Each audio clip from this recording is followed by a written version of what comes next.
భగవంతుడితో కమ్యూనికేట్ చేయడానికే దేవాలయం, ఏ ప్లేస్ ఆఫ్ కమ్యూనికేషన్.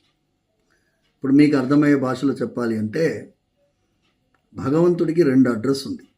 ఒకటి పర్మనెంట్ అడ్రస్, రెండవది అడ్రస్ ఫర్ కమ్యూనికేషన్. ఇప్పుడు మనం కూడా ఆధార్ కార్డుకి అప్లై చేసినా, పాస్పోర్ట్కి అప్లై చేసినా కూడా మనం ఏం చేస్తాం, 2 అడ్రస్ నింపాలి. ఒకటి పర్మనెంట్ అడ్రస్, రెండవది ప్లేస్ ఫర్ కమ్యూనికేషన్.